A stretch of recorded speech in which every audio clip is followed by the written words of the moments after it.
ஆண்டவருக்கு சித்தமானால் செய்வோம் என்று சொல்ல வேண்டும். யாக்கோபு 4ஆம் அதிகாரம் 13 முதல் 15 வரை உள்ள வசனங்கள். மேலும் நாங்கள் இன்றைக்கு அல்லது நாளைக்கு இன்ன பட்டணத்திற்கு போய் அங்கே 1 வருஷம் தங்கி வியாபாரம் செய்து சம்பாத்தியம் பண்ணுவோம் என்கிறவர்களே கேளுங்கள். நாளைக்கு நடப்பது உங்களுக்கு தெரியாதே. உங்கள் ஜீவன் எப்படிப்பட்டது? கொஞ்ச காலம் தோன்றி பின்பு தோன்றாமற் போகிற புகையைப் போல் இருக்கிறதே. ஆதலால் ஆண்டவருக்கு சித்தமானால் நாங்களும் உயிரோடிருந்தால் இன்னின்னதை செய்வோம் என்று சொல்ல வேண்டும். மனிதன் தான் அதை செய்வேன் இதை செய்வேன் என்று மார்த்தட்டி கொள்ளுகிறான்.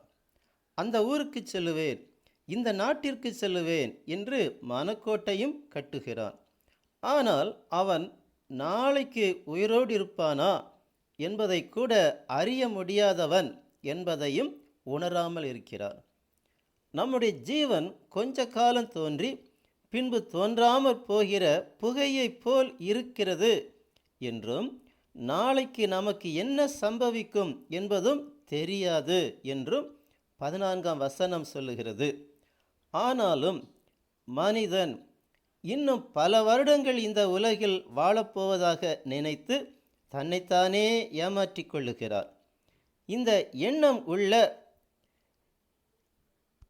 அதாவது தன்னுடைய ஜீவன் நிலையற்றது என்ற ஞான இருதயம் கொண்டவர்கள் ஒரு சிலரே.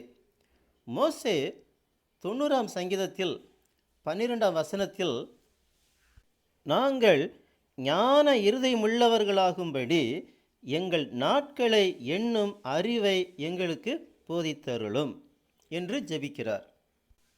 எங்கள் ஆயுசு நாட்கள் 70 வருஷம். பலத்தின் மிகுதியால் 80 வருஷமாயிருந்தாலும் அதன் மேன்மையானது வருத்தமும் சஞ்சலமுமே. அது சீக்கிரமாய் கடந்து போகிறது, நாங்களும் பறந்து போகிறோம் என்று அதே சங்கீதத்தில் 10ஆம் வசனத்தில் மோசே சொல்லுகிறார்.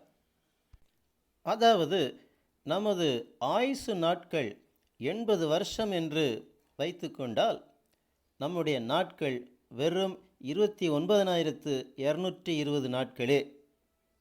இதில் எத்தனை நாட்களை இந்த உலகில் நாம் கழித்திருக்கிறோம் என்பதை கழித்து கொள்ளுங்கள். மீதி எத்தனை நாட்கள் இருக்கிறது என்பதையும் அறிந்து கொள்ளுங்கள். மேலும் நாம் செய்ய போகிற காரியங்கள் தேவனுக்கு சித்தமானது தானா என்பதையும் நாம் நமது ஜபத்தின் மூலம் அறிந்து உணர்ந்து கொள்ள வேண்டும். இந்த ஞானமும் அநேகரிடம் இருப்பதில்லை. எபேசியர் 5ஆம் அதிகாரம் 17ஆம் வசனம் சொல்லுகிறது, ஆகையால் நீங்கள் மதியற்றவர்களாயிராமல் கர்த்தருடைய சித்தம் இன்னதென்று உணர்ந்து கொள்ளுங்கள். நாளைக்கு நடப்பது நமக்கு தெரியாது. இந்த உலகிற்கு நாளைக்கு என்ன சம்பவிக்கும் என்பதையும் கூட உலக அறிஞர்களாலும் கூட சொல்ல முடியாத, கணிக்க முடியாத ஒரு கொடிய காலத்தில் இருக்கிறோம். ஆதலால் ஆண்டவருக்கு சித்தமானால் நாங்களும் உயிரோடு இருந்தால் இன்னின்னதை செய்வோம் என்று சொல்ல வேண்டும் என்பதே நாம் இங்கு தியானித்து கொண்டிருக்கிற வசனங்கள் தரும் சத்தியம். கர்த்தராகிய இயேசு கிறிஸ்துவின் நாமம் மகிமைப்படுவதாக. ஆமேன்.